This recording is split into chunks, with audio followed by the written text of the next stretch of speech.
어느 날 나는 인터넷 서핑을 하다가 한국에서 유명한 공포 커뮤니티 사이트에 접속하게 되었다. 심심풀이로 가볍게 읽을 생각으로 시작했지만 어느 순간 나는 한 게시물에 깊이 빠져들고 말았다. 그 이야기는 대학 기숙사에서 있었던 이상한 경험이라는 제목으로 시작되었다. 작성자는 자신을 대학생이라고 밝히며 몇 년 전 친구와 함께 서울 외곽에 위치한 오래된 대학 기숙사에 살았던 시절을 회상하고 있었다.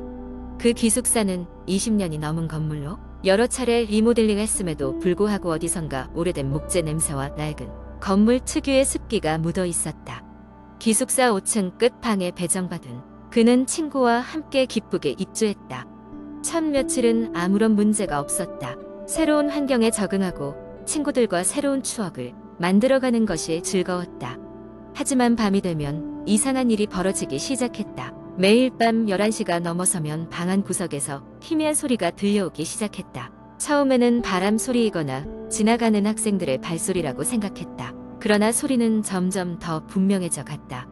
어느 날 밤 침대에 누워 잠들려던 순간 그는 낮은 목소리로 도와줘 라는 소리를 들었다. 놀란 그는 친구를 흔들어 깨웠다. 방금 뭔가 이상한 소리 들었어? 친구는 피곤한 나머지 잠결에 대충 대답했다. 너무 예민하게 굴지 마. 그냥 바람 소리야. 그러나 그는 그 소리를 계속 신경 쓸 수밖에 없었다. 며칠이 지나도 소리는 사라지지 않았고 오히려 더 자주, 더 가까이에서 들려오는 듯했다. 그는 침대 밑을 확인하고 벽을 두드리며 어디서 소리가 나는지 찾으려 애썼다. 그러나 아무리 찾아봐도 소리의 원천을 알 수 없었다. 결국 그는 친구와 함께 기숙사 관리자를 찾아가 이 문제에 대해 이야기했다. 그러나 관리자는 그저 웃으며 말했다. 아, 그 방 말인가요? 별일 아닙니다. 오래된 건물이다 보니 이런저런 소리가 날 수 있습니다. 관리자의 태도는 그리 심각하지 않았지만 그의 마음은 점점 불안해졌다. 그날 밤 다시 침대에 누워있는데 그 소리가 들려왔다. 이번에는 친구 또한 소리를 들었다며 그를 흔들었다. 이제야 들리냐? 이게 진짜라고? 친구는 놀라서 눈을 크게 뜨고서는 방 안을 두리번거렸다. 그들은 두려움에 떨며 새벽까지 깨 있었다. 그렇게 몇 주가 지나고 두 사람은 그 방에서의 생활을 도저히 견딜 수 없었다. 방을 바꾸려 했지만 학생이 가득 찬 기숙사에서 다른 방으로 옮기는 것은 쉽지 않았다. 그러던 중 우연히 학교의 연례 축제가 열렸다. 그곳에서 한참 전에 졸업한 선배를 만났는데 그는 그 방에 대해 흥미로운 이야기를 들려주었다. 몇 년 전 그 방에서는 슬픈 사건이 있었다고 했다. 고된 학업과 개인적인 문제로 인해 한 학생이 큰 스트레스를 겪었고 그로 인해 스스로 목숨을 끊었다는 것이다. 이후로 그 방에서는 이상한 소리가 들리곤 했다는 소문이 있었다. 이야기를 들은 그와 친구는 소름이 돋을 만큼 놀랐다. 그들은 더 이상 그 방에 서지낼 수 없다고 판단했다. 결국 기숙사를 나와 자취방을 구하기로 결정하고 서둘러 짐을 싸기 시작했다. 기숙사를 떠나면서 그들은 다시는 그 소리를 듣지 못했지만 가끔씩 그 방에서의 경험을 떠올리곤 했다. 그리고 그 이야기의 끝에 이르러 나는 소름 끼치는 기분을 느꼈다. 이 이야기가 끝나자마자 나의 컴퓨터 화면도 갑작스레 꺼졌다. 마치 전자기기 오류인 것처럼.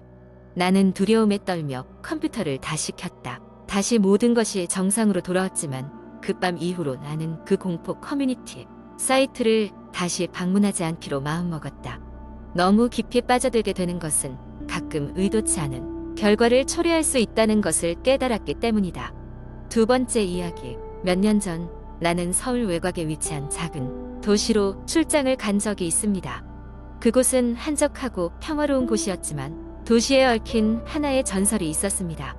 그 전설은 어둠의 터널이라 불리는 낡은 철도 터널에 관한 이야기였습니다.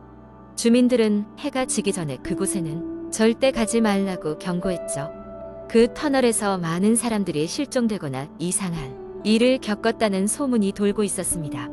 출장 마지막 날, 나는 호기심을 이기지 못하고 그 터널을 직접 찾아가 보기로 했습니다. 해가 뉘엿뉘엿 저물어가는 시각, 나는 도시 변두리에 위치한 터널 입구에 섰습니다. 입구 주위는 잡초가 무성했고 터널의 입구는 마치 땅이 거대한 입을 벌리고 있는 것처럼 아득히 뻗어 있었습니다.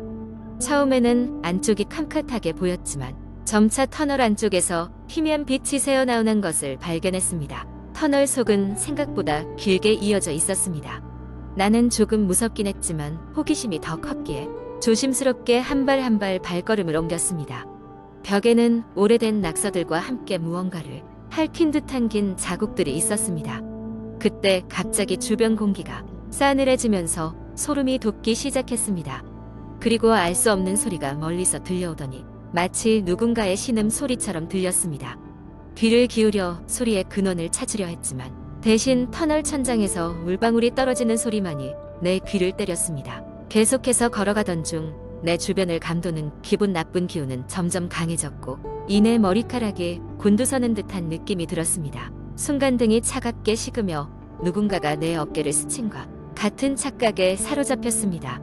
미친 듯이 손전등으로 주위를 비추었지만 마주하는 것은 어둠뿐이었습니다. 그때 멀리 터널 끝쪽에서 사람의 실루엣이 보이기 시작했습니다. 그것은 나도 모르게 서서히 나에게 가까워지고 있었습니다.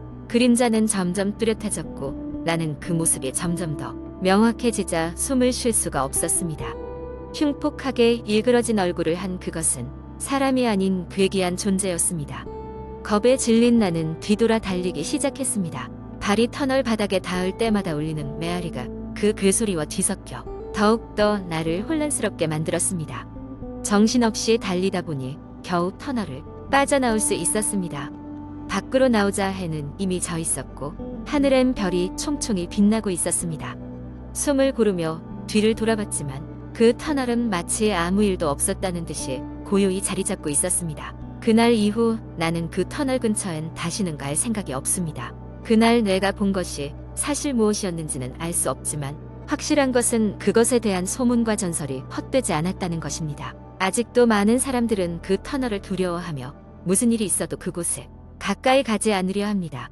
나 역시 그 터널을 떠올릴 때면 여전히 등골이 서늘해짐을 느낍니다. 세 번째 이야기. 인터넷에는 다양한 공포썰들이 많이 돌아다니는데 그중 하나는 오래된 폐가와 관련된 이야기이다.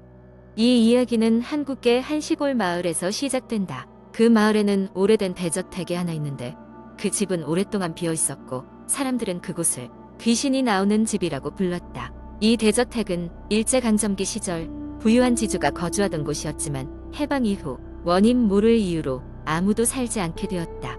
시간이 흐르면서 집은 점점 폐허가 되었고 나무 울타리와 담쟁이 덩굴이 집을 휘감아 점점 더 음산한 분위기를 풍겼다. 마을 사람들은 대저택과 관련된 여러 소문을 전했다. 밤만 되면 집안에서 피아노 소리가 들린다거나 창문 너머로 하얀 소복을 입은 여인이 서 있는 모습이 보인다는 이야기가 끊이지 않았다. 또 집 근처를 지나가던 사람들이 알 수 없는 기운에 의해 다리가 풀리거나 이상한 악몽에 시달린 적이 있다는 증언도 있었다.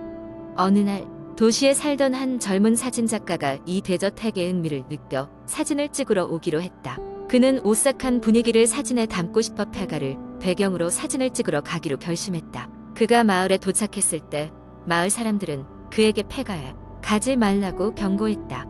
하지만 그는 이를 대수롭지 않게 여기고 집으로 향했다. 집에 도착한 사진작가는 우선 외관을 촬영하기 시작했다.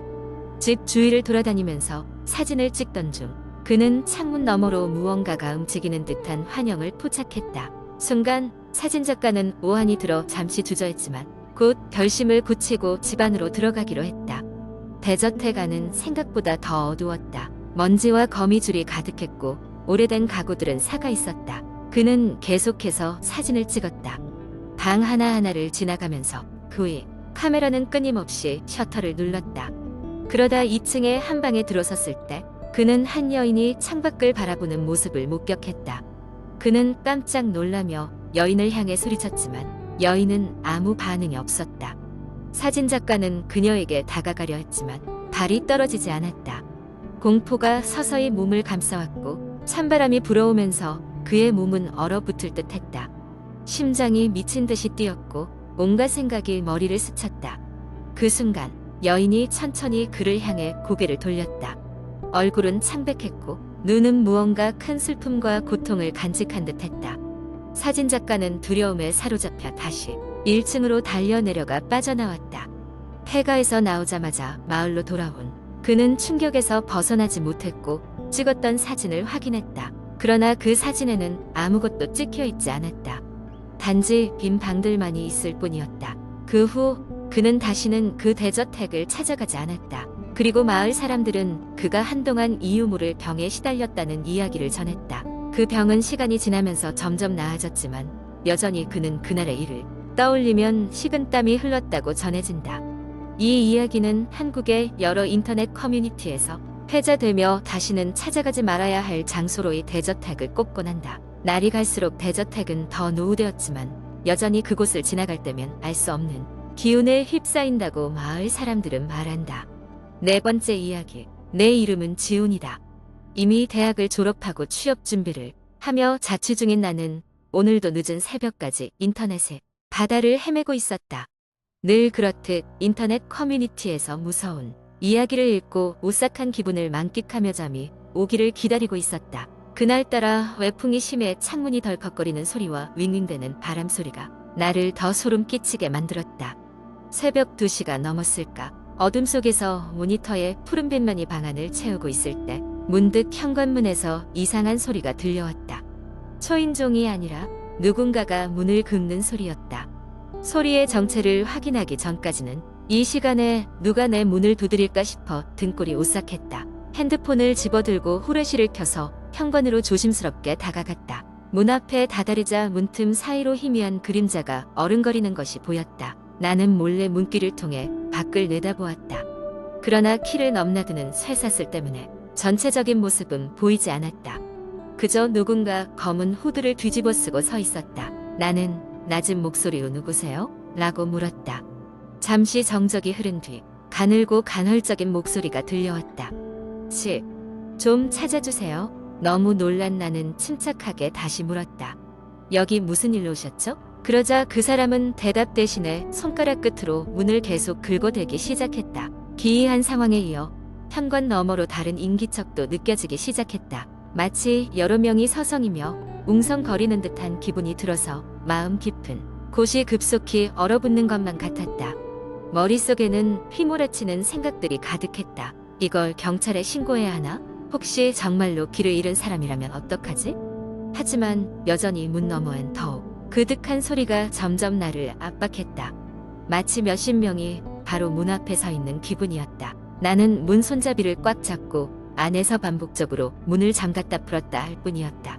결국 나는 침착함을 유지하기 위해 결국 112에 전화를 걸어 지원을 요청했다. 경찰이 오는 동안 준집주인과도 연락을 시도했지만 새벽이라 역시 연락이 닿지 않았다.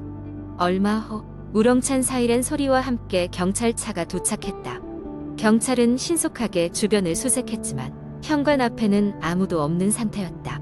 조사가 시작되었고 집주인에게도 연락이 닿아 공동주택 CCTV를 통해 확인해 보았다. 놀랍게도 영상에는 아까 내가 본 모습 이어공 중에 흐릿하게 보였을 뿐 나란히 늘어선 다른 그림자는 확인할 수 없었다. 마치 거대한 착시 현상 같기도 했다.